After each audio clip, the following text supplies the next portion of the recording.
Hi guys, it's Mishel with Deception Bytes, and I'm going to get right to it, picking up from where we left off with the last video. We left off right here, and Q is asking us, have you been watching the news since Friday?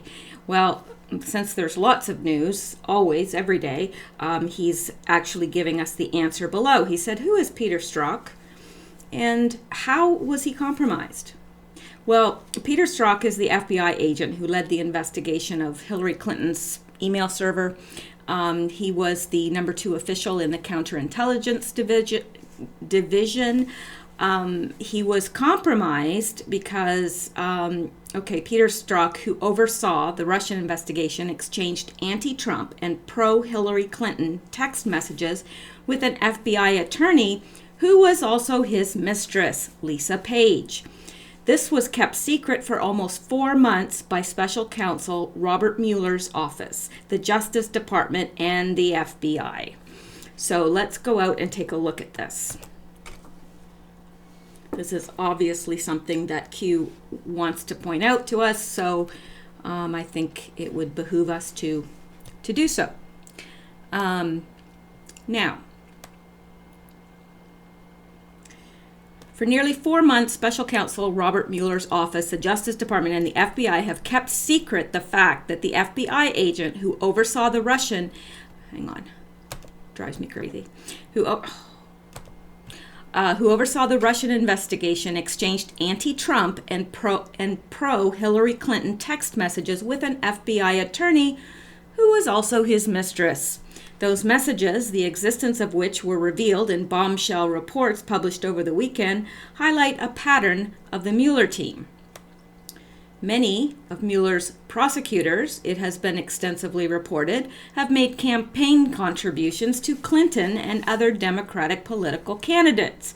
And a review by the Daily Caller shows that Mueller lawyers involved in the cases against 4 Trump associates are Democratic donors. Gee, no conflict of interest there. But Peter Strzok's text messages, which he exchanged with Lisa Page, an FBI lawyer who worked briefly on the Russia investigation, are perhaps the most significant evidence of anti-Trump bias uncovered so far on the Mueller team. The discovery could also undermine the integrity of Mueller's expansive investigation. That's because Strzok is the FBI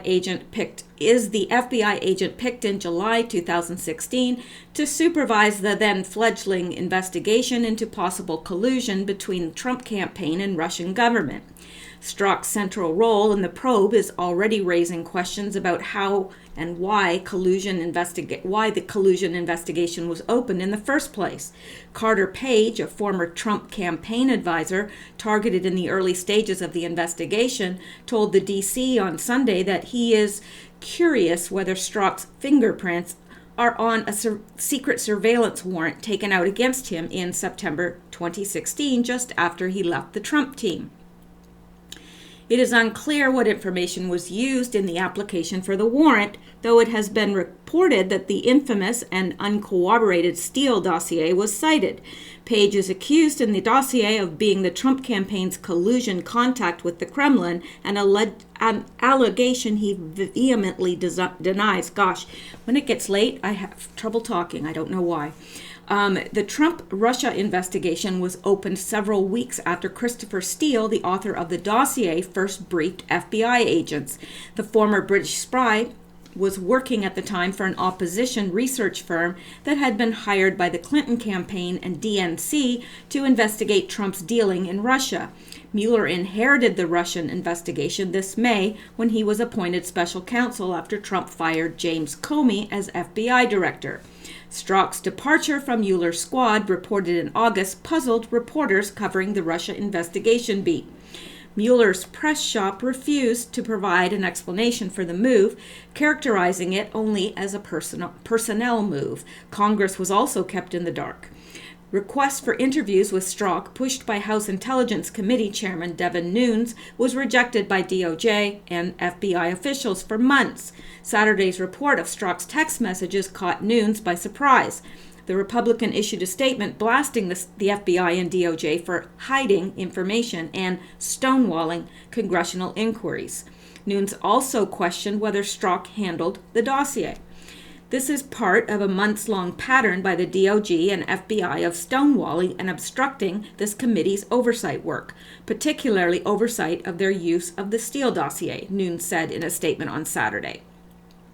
Strzok's text messages with Page, his mistress, were first discovered by the Justice Department Inspector General as part of an investigation that has been conducted into the FBI and DOJ's handling of the Clinton email investigation. Strzok, a former Army officer, was the lead FBI investigator on that inquiry, too. He conducted the July 2, 2016 interview with Clinton herself. He was attended by David Loftman, a Justice Department lawyer and Obama donor.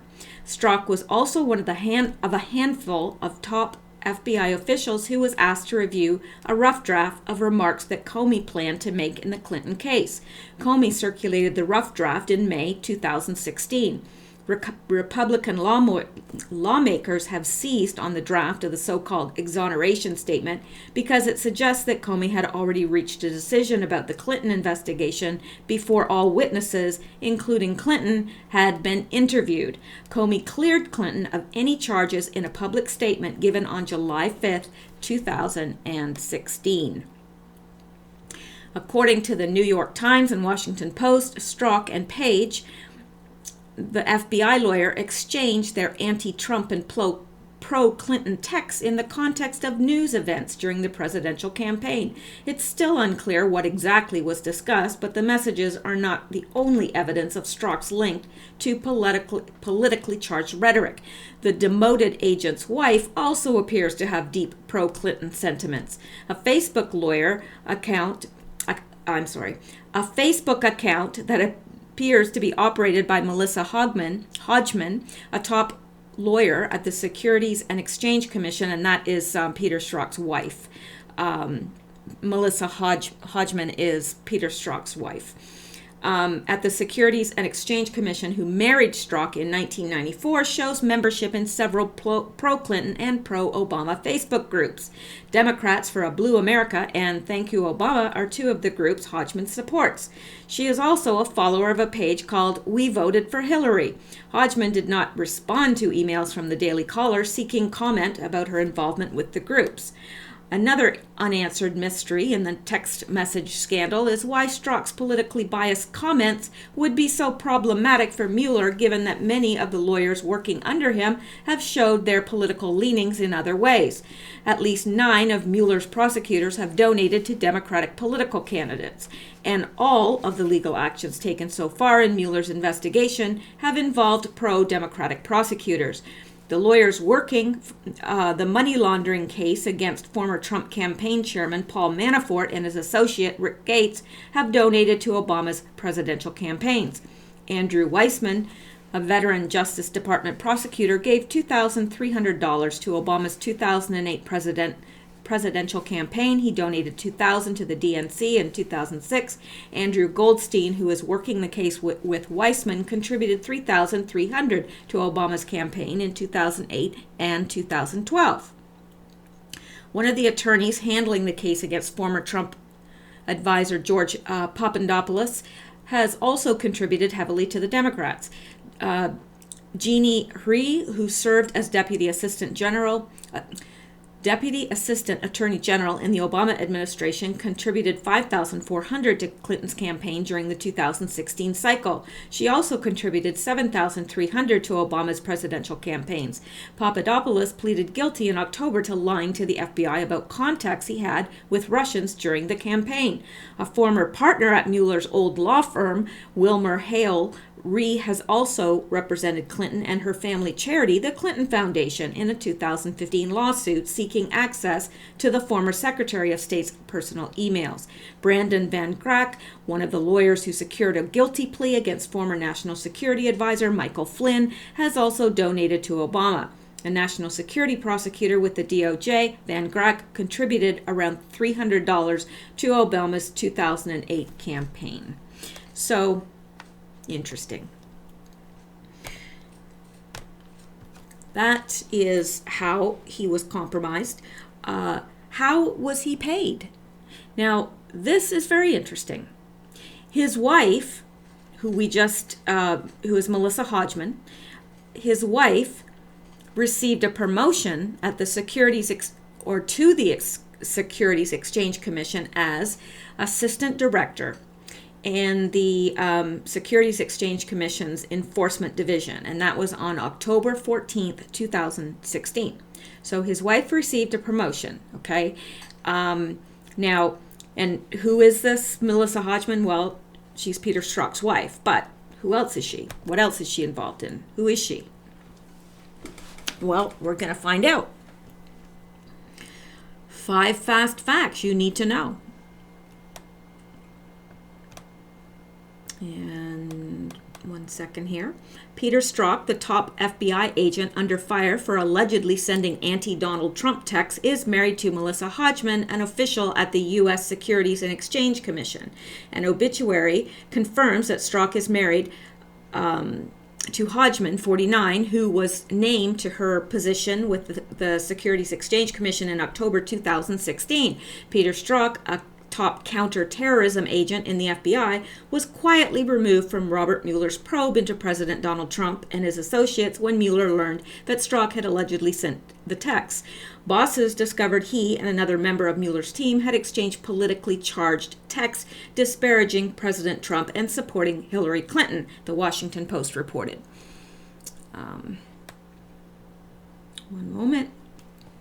It has since come to light that, according to CNN, Strzok, 47, was the person who switched language in former FBI Director James Comey's draft statement on Hillary Clinton and her emails, weakening the language in a way that worked in Clinton's favor. Now, I think we remember that from previous posts or previous videos. I went over that information because Q had mentioned it before. Hodgman started working in the Enforcement Division at the Securities Exchange Commission in 2008 as a staff attorney and was promoted. Okay, so she was already there and she was promoted. That's my mistake. She was already there as a staff attorney, but she was promoted to assistant director in 2012. She investigated numerous cases of fraud and earned $229,968 salary in 2016. Nothing to sneeze at. I am honored by this appointment and look forward to continuing our tradition of pursuing tough but fair enforcement actions in complex and cutting-edge cases, especially matters involving cross-border issues and efforts to hold gatekeepers accountable for breaches of their professional standards, Hodgman said in a news release. According to the Security Exchange Commission press release, before joining the Security Exchange Commission staff, Ms. Hodgman worked as an associate at Milbank, Tweed, Hadley, and McCloy in Washington. Ms. Hodgman earned her Master's of Law with distinction in Securities and Financial Regulation in 2007 from Georgetown's University Law Center. We don't really care. Okay, we don't really care about that. Hodgman and Strzok both graduated from Georgetown University.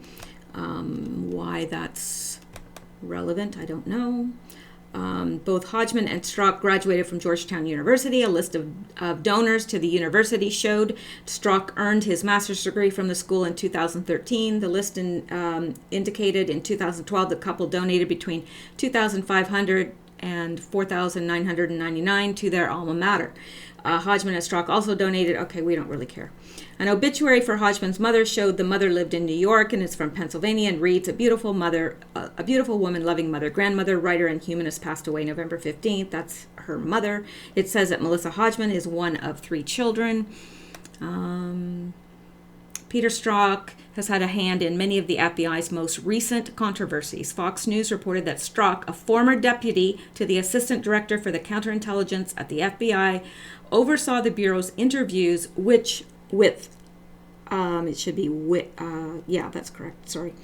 oversaw the Bureau's interviews with ousted National Security Advisor Michael Flynn, changed former FBI Director James Comey's early draft language about Hillary Clinton's actions regarding her private email server from grossly negligent to extremely careless, and reportedly helped push the largely unverified dossier on Trump that was initially prepared by Fusion GPS for the Clinton campaign's opposition research.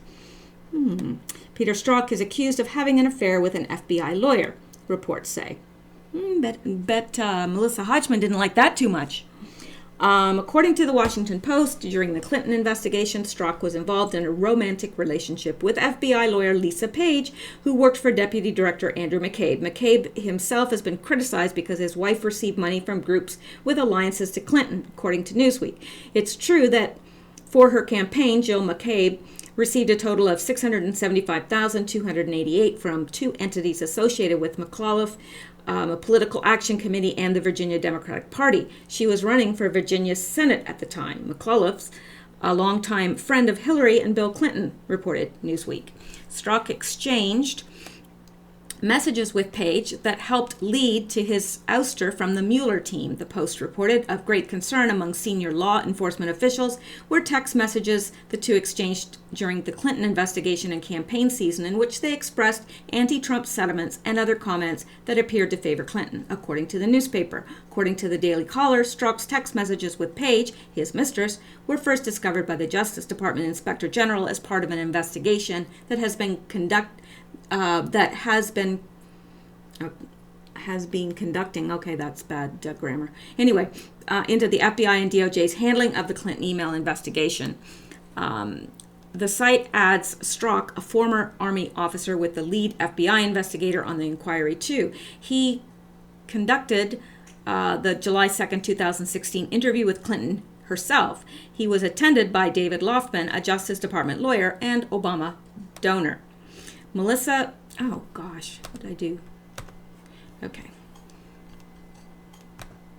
Melissa Hodgman has handled cases into alleged financial fraud, but one big case crumbled.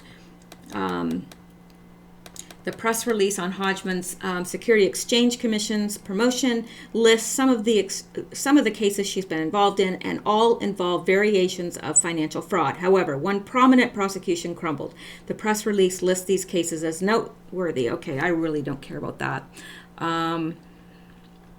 Just seeing if there's anything else that's critical about her here.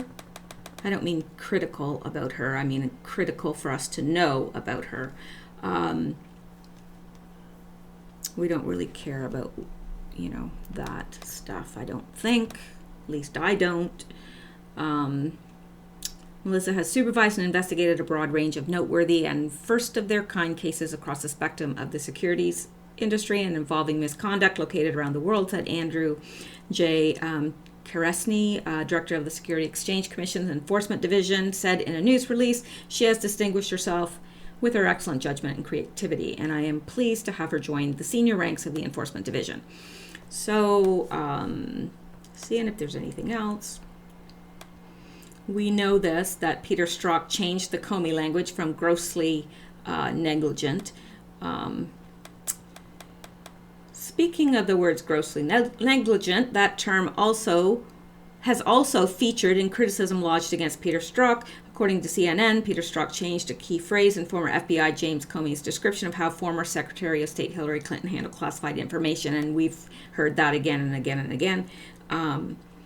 The network further alleged that electronic records show Peter Strzok, who led the investigation of Hillary Clinton's private email server as the number 2 official in the counterintelligence division, changed Comey's earlier draft language describing Clinton's actions as grossly negligent to extremely careless. That has legal significance because gross negligence is language needed for a criminal charge. In addition, 9 members of Robert Mueller's team previously donated to Hillary Clinton or Democrats, records show. That's significant. Anyway, so let's go back and see what else Q is wanting us to know. So he said, who is Melissa Hodgman? So now we know he's Peter Strzok's wife. The company that she works for is the Securities Exchange Commission. Her title is Assistant Director, Enforcement Division. Her date of promotion was October 14th, 2016. Q says focus on the date. Okay, we're focusing on the date. What events what events regarding Peter recently occurred that you now know? Think Hillary Rodham Clinton's emails, Wiener laptop, etc. Dates, date of promotion of his wife was, hang on, that's supposed to be in red because that's me answering. Okay, so Q is saying, what events happened just recently that we know of? And then he's saying, think Hillary Rodham Clinton emails and the Wiener laptop and dates. So because he's saying focus on the date. Okay, well, the date that she was promoted, and he's asking it again down here. Date of promotion of wife, October 14th, 2016. And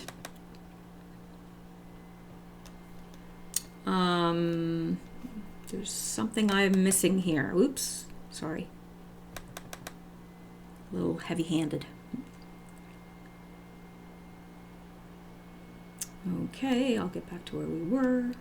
I feel like I'm missing something here. We went out there, we went there. Okay. Date of promotion of his wife was October 14th, 2016. Now, he says, how do they stack the deck? Who do they want inside the government? Well, they, meaning the cabal, I believe, they want puppets. And the reason why I think that's the answer he's looking for is because he gives us the answer, as he so often does, right below. He says, what are puppets? Well, we know what puppets are. Puppets don't have any actions of their own. They are controlled by another, and they simply do what they're told, rather. They do what whoever the puppet master is, that's what they do. The puppet master gives the orders, and they carry it out. How do you control a puppet? Well, to me, if I was trying to control somebody, I would think that the best way is through money or blackmail. And I think traditionally that's what's been used. You either offer them money outright or you blackmail them. And you say, okay, well, I've got pictures of you with so-and-so, and if you don't do this, I'm going to release them and cause a scandal. So, and that's just one of many. It could be anything. It could be, you catch them in a compromise with an underage person, or, anything. It could be anything. And you blackmail them, or you just out and out offer them money. I'll give you this much money. You do what I say. I don't know, but that's what I would think, that you would, or threaten them, do this or I'll kill you.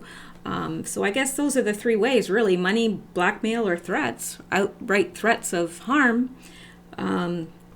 Now, compromised, controllable puppets are installed in key positions to achieve the cabal's goals: cover up crimes, distract, attack threats to their operations, protect their cabal programs, investments, ensure continuity, run psychological operations to misinform the public. And that's in the bottom, middle, and top. And we'll see this bottom, middle, top in a bit here. So that's what they want.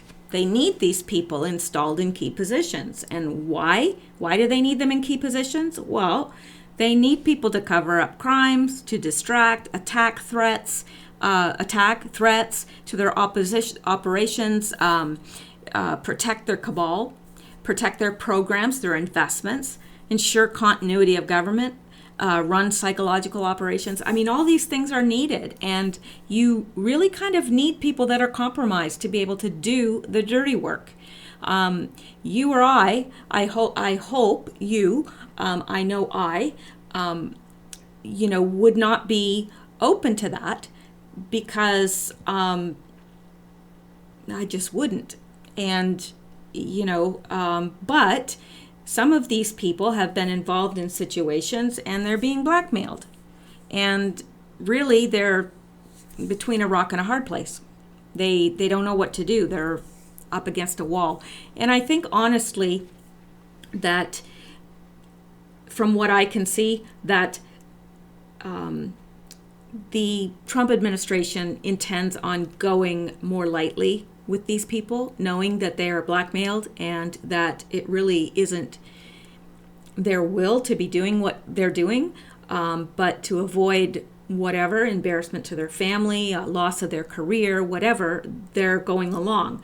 And then there's other people that are just out and out evil.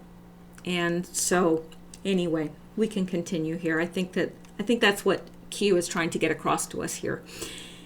So then Q asks, number 2 in FBI. Well, that's Andrew McCabe. Then he says, wife connection? Well, McCabe is married to Dr. Jill McCabe, and she is a pediatrician. Then Q says, what is a pattern?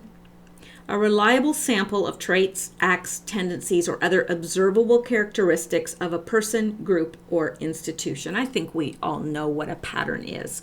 So he's telling us there's a pattern here. So now he wants us to look at the wife of Andrew McCabe, because what he is suggesting above is that Strzok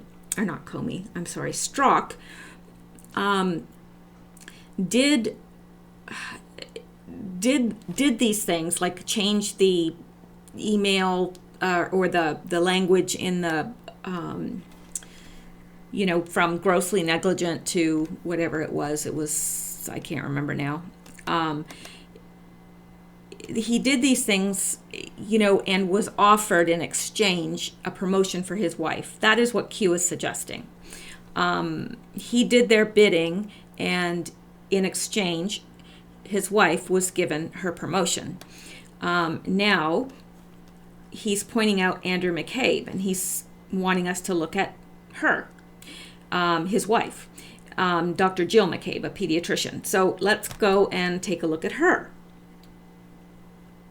And then right after that, he's saying, what is a pattern? So he's telling us that this is a pattern, that in exchange for something, these men's wives are being given promotions. So basically, you do this and we'll do this for your wife. I don't know that, but that's what Q is suggesting.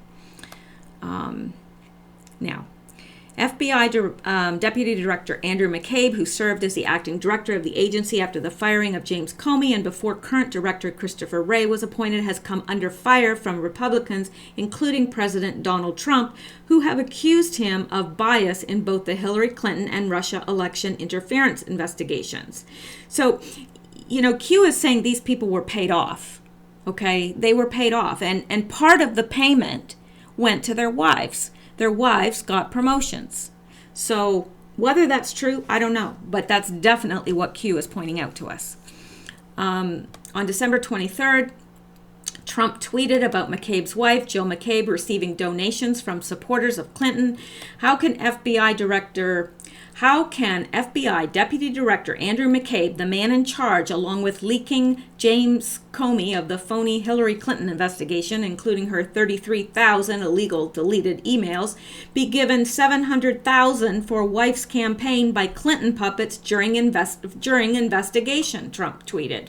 Well, that's a good question. I mean, seriously, that's alarming. He added in a second tweet, FBI Deputy Director Andrew McCabe is racing the clock to retire with full benefits, 90 days to go. Interesting. It is true that Jill McCabe, who ran for a seat in the Virginia State Senate in 2015, received donations from Democrats, including those associated with the then Governor Terry McAuliffe, a Clinton ally. But the contributions were not made during the Clinton investigation, as Trump said on Twitter, but while Andrew McCabe was in an unrelated role in the FBI. It is not illegal or against FBI rules for the spouse of an FBI employee to receive campaign contributions. So I don't know this. I don't know this website. I'm not really familiar with heavy.com. So I don't know if they're biased or not. Obviously, Trump is saying one thing happened and they're saying something else. So I don't know. But here are things that pertinent things about her.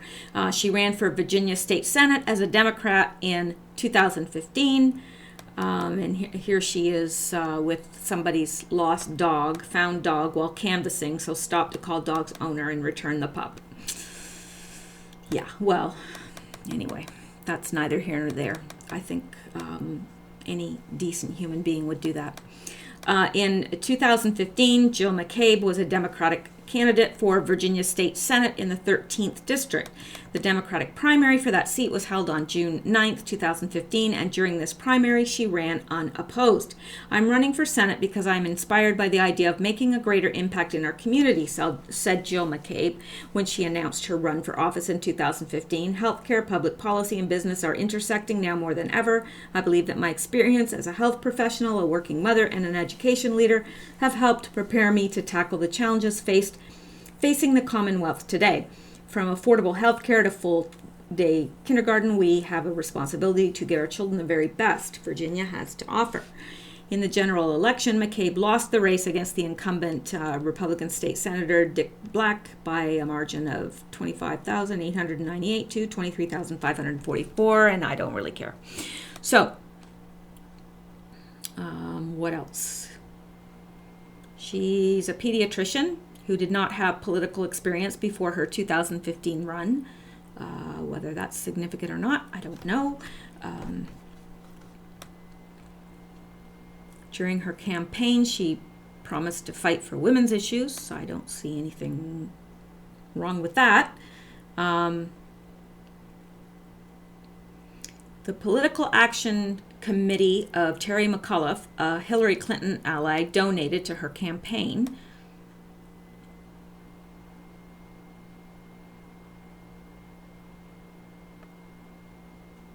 Okay. The FBI said in a statement to the Wall Street Journal that McCabe played no role, attended no events, and did not participate in fundraising or support of any kind. Months after the completion of her campaign, then Associate Deputy Director McCabe, who was promoted to deputy. Okay, I'm sorry. I messed up here.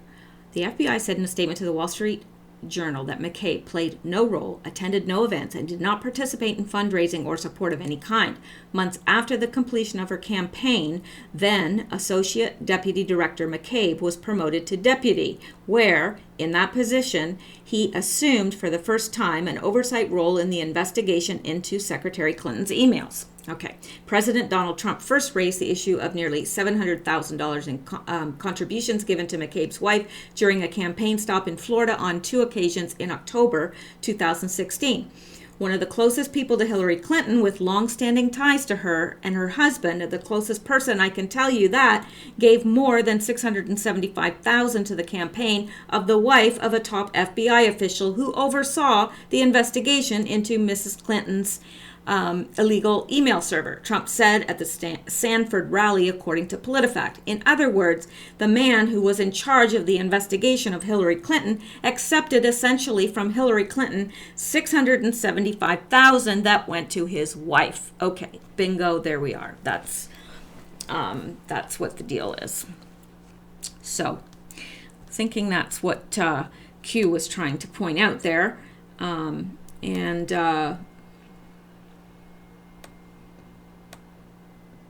So anyway, and this website rather is questioning that, but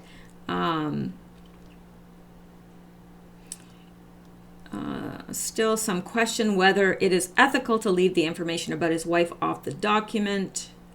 If it's not required, then why is there a spot on the form for spouse's income? Retired FBI agent Jeff Danik said in an interview with Fox News. Isn't it particularly convenient that loopholes in the ethics law are used to eliminate reporting hundreds of thousands of donated dollars benefiting the spouse of one of the most powerful FBI executives, while at the same time those laws demand that every dime in earnings on a minor stock account be disclosed? That hardly seems transparent. I would agree. In January 2017, Michael E. Horowitz, Inspector General of the Department of Justice, announced he would be looking into whether McCabe should have been recused from the Hillary Clinton email case. I would say yes. She and Andrew have 2 children. I don't care. I'm happy for them, but I really don't care in terms of this. So I'm just seeing if there's anything else major here, and no, there isn't. So I think we've hung that dog. So let's go back here and see. Q is asking here, what is a pattern? So he's saying this is a pattern with these men, that the wives are involved in the whole blackmail thing, or not blackmail, but it's part of sweetening the pot, I guess, to get them to do what they want them to do. I don't know, but that is the suggestion here.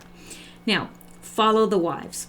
So that is obviously what he wants us to do, is to look at the wives, because some of these goings on involve the wives as well. Keep watching the news this week. The future proves the past. Reread crumbs. And then he put small in parentheses, and I'm not sure why he did that.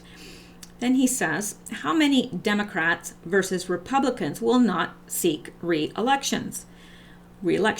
Well, there's 6 Democrats versus 18 Republicans. So it's not just that Trump is, picking on the Democrats, because the same's happening with the Republicans. In fact, there's more Republicans. So, and then Q asks why. Well, because as we know from Q's former posts and from what we've looked at so far, they were told not to seek re-election or their crimes would be prosecuted. So,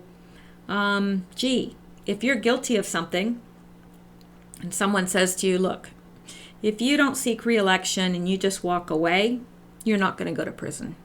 Well, what would you do? I know what I'd do. So, none of them are going to go, oh, no, I really want to go to prison. No, seriously, prosecute me. Like, no one's going to say that. Now, this is interesting. Now, I missed this too. Andrew McCabe is an American attorney, because I guess I didn't really go into, I think most of us know who Andrew McCabe is, but in case we don't, he's an American attorney who is the deputy director of the Federal Bureau of Investigation from May 9th, 2017 to August 2nd, 2017. McCabe was the acting director of the FBI after James Comey was dismissed by President Donald Trump. U.S. Attorney General Jeff Sessions stated that McCabe was one of several candidates under consideration for director. President Trump ultimately chose Christopher A. Wray, the former Assistant Attorney General for the Justice Department's Criminal Division, to succeed Comey. Once Wray was sworn in, McCabe returned to the position of deputy director. So, just wanted to go back to that so I didn't miss anything. Now, Hugh says, what was just passed in the Senate? Well, that was the tax bill. And then he says, why? Well, that's a good question. Oddly enough Republicans voted for it, even McCain. Now, really, that should cause your jaw to drop open slightly. McCain voted in favor of the tax bill. That's major, because he was dead set against it. So what happened? Gee, I wonder if it has anything to do with that boot that's on his ankle that keeps changing feet. I don't know. I can't say for sure. But I just wonder. It crosses my mind. If what the shadow brokers have on John McCain and Senator Graham is true, then it would make sense they would vote for the tax bill instead of a nasty, very public fallout and the inevitable repercussions. Don't you think? I do. Think of what they have on just John McCain. Wow.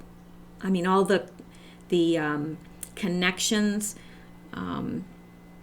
between him and funding ISIS and all that. I mean, Saudi Arabia and just through his McCain Foundation, they have enough on him to send him away. So it's odd that suddenly he's so against Trump. I mean, he hates Trump, and he was against the tax bill. Wonder why he voted for it. Things that make you go, things that I'm vehemently against, I generally don't change my mind just like that. I don't know about you, but I don't, because most if not all of my decisions are based on research and facts. So I don't just change my mind willy-nilly like that. And I doubt McCain would either, especially since he hates Trump. He hates him. So I just find that very interesting. Who is their new handler? Now, what Q is suggesting here is that they have a new handler because they're now doing what they're told to avoid prosecution. So I'm not sure what he's suggesting here. Is he suggesting that Trump is their handler or the military is their handler? I don't know. I don't like the sounds of that personally because actually I think that McCain should be prosecuted.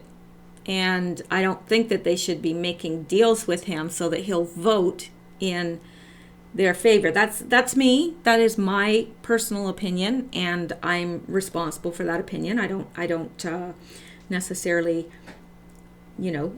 ask that anybody agree with me because I could be wrong. But that's just how I feel. So, who is their new handler? Don't know. If you have any ideas, please post it in the comments below. I do read them, and I do appreciate them. Most of them, I'd say 98 to 99%, probably closer to 99% are really positive. They're either supplying good information or just making a comment about something that, and I appreciate it. Anyway, so he says, who is your new handler? Do as told. Well, yeah, that's exactly what's happened. You do as told or. Now, to me, and I know people will vehemently disagree with me, but to me, that is blackmail because they should be being prosecuted for what they've done. And to hold that over their head and say, you're either going to do what we say or you'll be prosecuted, I don't know. Isn't that a form of blackmail? I would say yes. So I don't know. And I'm not really qualified to, really make a value judgment because I'm not there and I don't know exactly what's going on. I'm just surmising from what Q is leaving in these crumbs. So we'll just leave it there. Why is this relevant? Well, it's relevant because obviously what Q has said is happening. And we know that because, my gosh, there's no way McCain would have voted for that tax bill. You and I both know that. There's no way. So what is happening? What's going on? Obviously, what Q has said is going on behind the scenes is. Do you not understand the government is being gutted publicly? Yeah, it is. Now, I don't think that the general public understands that. I really don't. I think that you and I do. I think that the people that are listening to these videos and other videos and really looking into this and investigating it, I think they do. But do I think the general public understands that the government's being gutted? No, I don't think that. I don't think so at all. Not at all. Because I know from the comments of friends of mine that are in the States or friends of mine, even here, they just don't. They just don't understand it. Now, here we are with this comment right here from Q. Bottom, middle, top. Now, the bottom, Soros controlling organizations. The middle is Saudi Arabia controlling politicians, and the top is Rothschilds controlling banks, therefore governments. So I'm not sure about this, but I think he's saying all of it. We're going to go through all of it. And I don't know. I don't know if that's what he's saying by this, but that's what I assume. Now, next, he says, Q says, and again, I say this in every video, but I refer to Q as a he. I don't know. It's a he, it's a she, it's an it, it's a group of people. I really don't think it's an it. It's not artificial intelligence or something like that. I just don't believe that for a moment. I don't.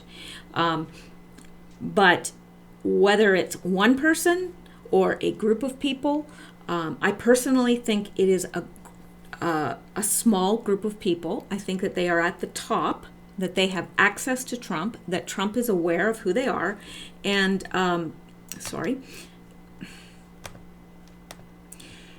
Trump is aware of who they are, and they have access to the very top level. So that's what I think. I don't think it's just one person, but I could be wrong. I've been wrong before, and you know what? I'm going to be wrong again. So there you are. Now, he's drawing our attention now to Hussein, Iran connection. Now, when he's referring to Hussein, that is Barack Obama. And someone had an interesting comment. It might have been in the last video that I uploaded, but he said someone commented that they think that he's referring to Hussein because he's wanting to draw attention to the fact that that Barack Obama is Muslim. I don't know. It could be. There's a reason he's referring to him as Hussein. That's for sure. And Hussein is a very, very, very common Muslim name. So I don't know. But let's go and take a look at this. Come on. And get rid of this. Get rid of this. Okay. Obama's hidden Iran deal giveaway. By dropping charges against major arms targets, the administration infuriated Justice Department officials and undermined its own counter-proliferation task forces. I like that graphic. Okay, that has nothing to do with anything. I like it.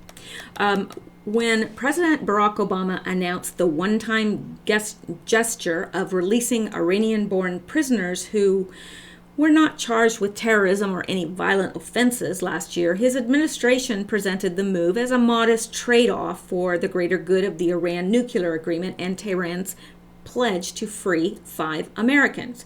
Iran had a significantly higher number of individuals, of course, at the beginning of this negotiation that they would have liked to have seen released. One senior Obama administration official told reporters in a background briefing arranged by the White House, adding that we were able to winnow that down to these 7 individuals, 6 of whom are Iranian Americans.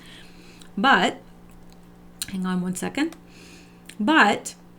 Obama, the senior official, and other administration representatives weren't telling the whole story on January 17th, 2016. No. Could you believe that? That he might lie or misrepresent the truth? I can't believe that. Anyway, let's go on. In their highly choreographed rollout of the prisoner swap and simultaneous implementation of the 6-party nuclear deal, according to Politico investigation, in his Sunday morning address to the American people, Obama portrayed the 7 men he freed as civilians. The senior official described them as businessmen convicted of or awaiting trial for mere sanctions-related offenses, violations of the trade embargo. In reality, some of them were accused by Obama's own Justice Department of posing threats to national security.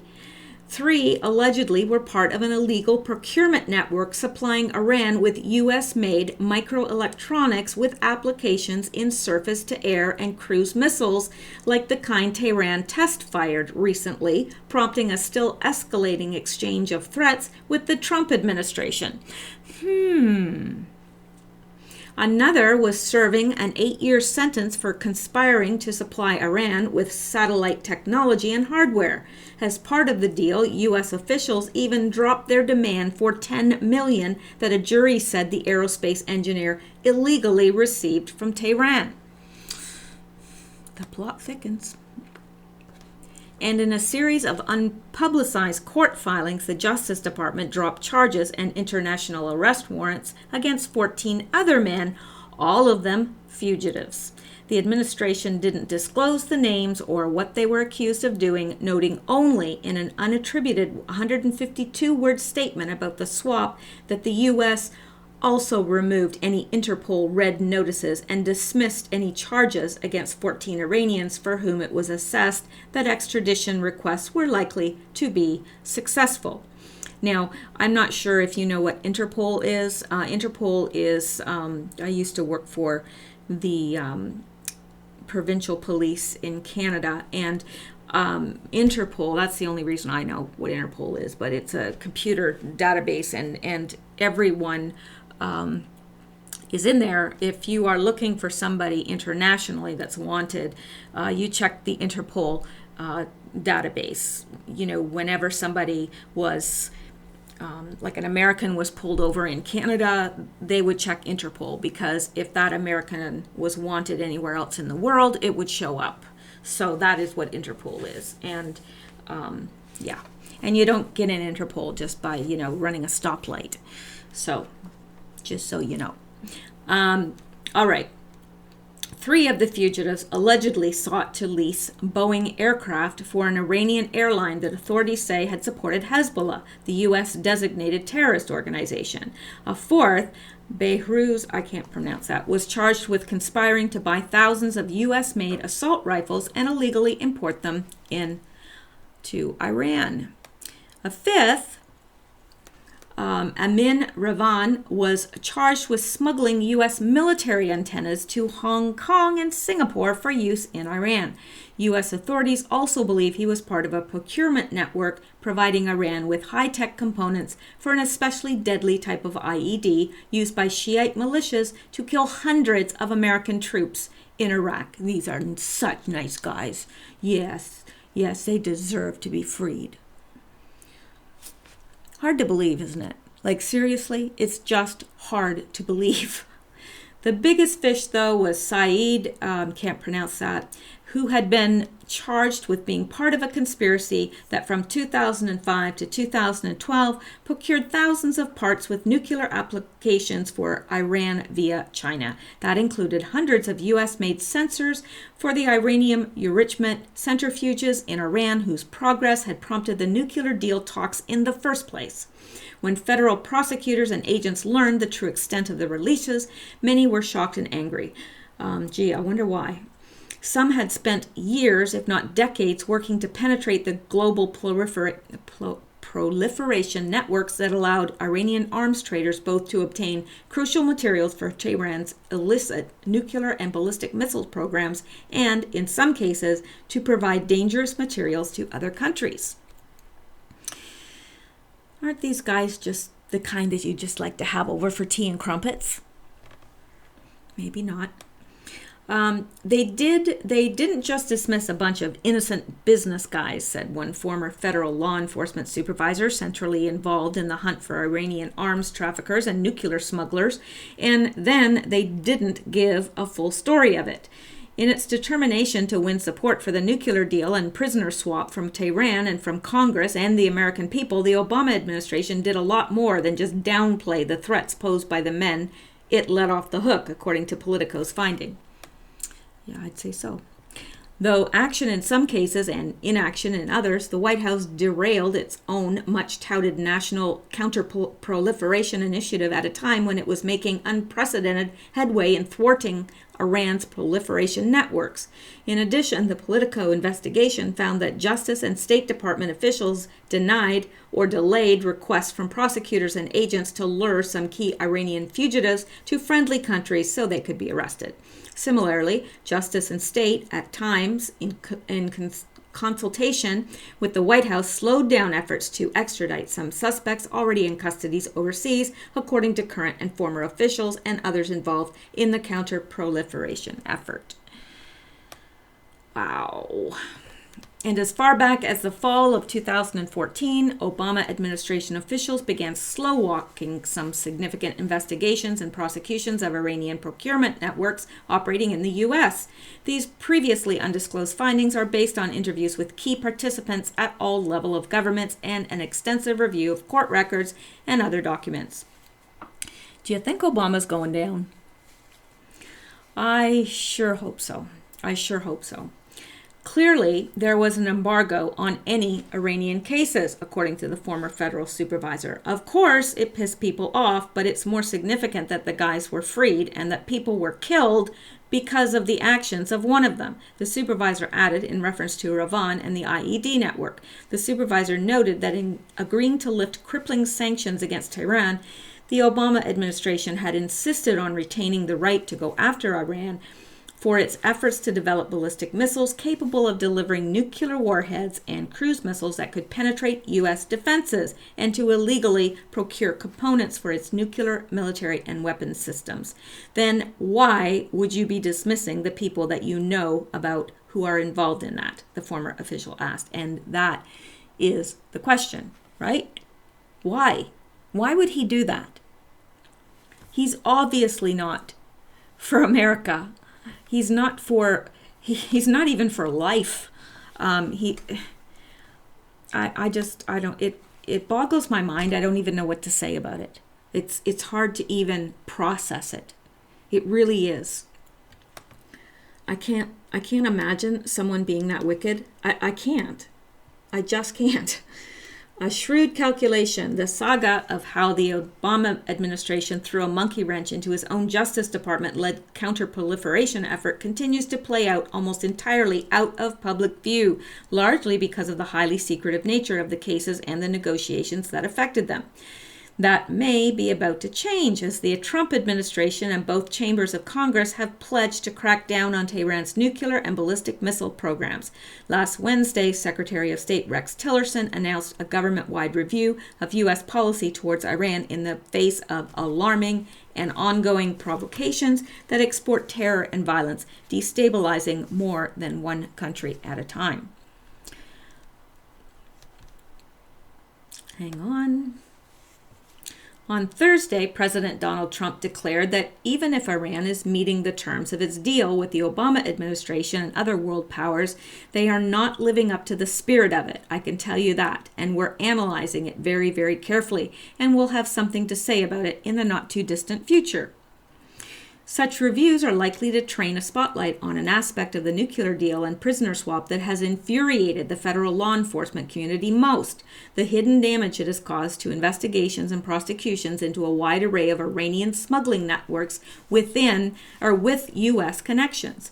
Valerie Lindsay, executive director of the nonpartisan Wisconsin Project on Nuclear Arms Control, said Obama administration officials made a shrewd political calculation in focusing public attention on just those 7 men it was freeing in the United States and portraying them as mere sanctions violators. That way, she said, they just didn't think it was going to make too many waves, and I think they were right. But Lindsay, who closely tracks the U.S. counter-proliferation effort against Iran, said that by letting so many men off the hook and for such a wide range of offenses, Washington has effectively given its blessing to Iran's continued defiance of international laws. Former Obama administration officials deny that, saying the men could be prosecuted if they continue their illegal activity. But with their cases dropped, international arrest warrants dismissed, and investigative assets redirected, the men, especially the 14 fugitives, can now continue activities the U.S. considers to be serious threats to its national security, Lindsay said. This is a scandal, she said. Oh, that is an understatement. The cases bear all the hallmarks of exactly the kinds of national security threats we're still going after. It's stunning and hard to understand why we would do this. Even some initial supporters of negotiating with Iran said the disclosures are troubling. There were always a broader conceptual problem with the administration not wanting to upset the balance of the deal or the perceived rapprochement with the Iranian regime, said former Bush administration Deputy National Security Advisor Juan Zarate, who later turned against the accord. The deal was sacrosanct, and the Iranians knew it from the start and took full advantage when we had and continue to maintain enormous leverage. Most, if not all, of the Justice Department lawyers and prosecutors involved in the Counter-Proliferation Initiative were kept in the dark about how their cases were being used as bargaining chips, according to interviews with more than a dozen current and former officials.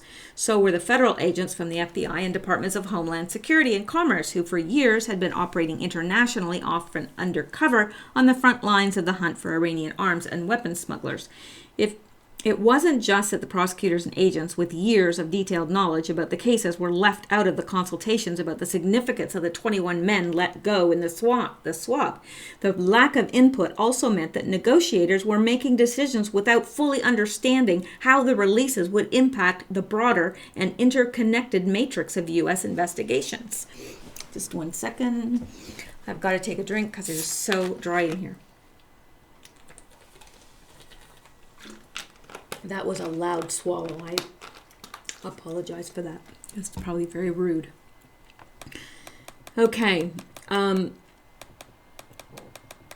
don't know if I think this jumped back up, but I don't know if we need to continue to I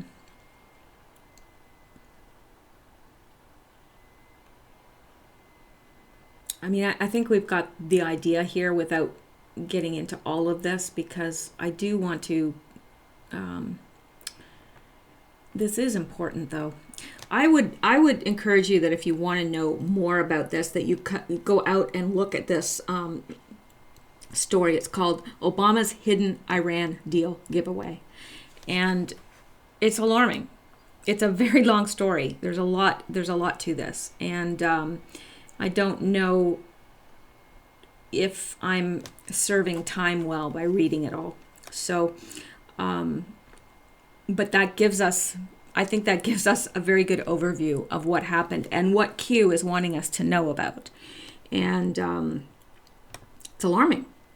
I mean, I say that a lot, but I don't know what else to say. It's so, again, I don't have words for it. It makes me so angry. It just makes me so angry. Anyway, Q goes on from that. After informing us about that, he says bombs away. Now, I'm not exactly sure what he means by this. I'm hoping it's not literal, but again, this was on December 4th, so I don't know. If anyone else has any ideas of what this could mean when he said bombs away, I don't know. But then he says, Merry Christmas, Q. And that's that for that post. But that post had a lot of information in it, a lot. And it's taken us a while to go through it. Now, the next one on December 4th, he puts hashtag fly Roths fly and then hashtag. And you know that Linda Rothschild, I think I went over that in, oh gosh, not the last video, but the video before that, about her posting about the fly, Eagles fly. So, yeah, I think he's saying fly, Roths fly, because, their time is coming up, and he's saying, should fly away, like get out before this hits. I mean, I guess that's what he's meaning. I don't really know, but I haven't made any real comments on this because I'm just not exactly sure, but that's how I would take it. Now, I think this video has probably gone on for about an hour, so I think I'm going to break there. I am trying to get caught up. I really am, but there's a lot to this, and I don't want to just skip over stuff. Like, I really don't, because if you want someone to skip over stuff, there's a lot of people out there doing Q videos, and they'll read you the posts. But what I'm trying to do is really understand what he is wanting us to know. The reason why is because once we're through these, I think we're going to have a very good indication of where the mindset of Q is, what he is finding important, what he is drawing our attention to, and so forth. And then we can make an evaluation based on that. That's how I think. I'd rather do it in depth and just go through it. I know there's a lot happening in the news right now, a lot, and I am keeping half an eye on what's happening, currently. A lot. I mean, it's just a lot. But if I divide my attention between this and keeping up with the current happenings, I don't know.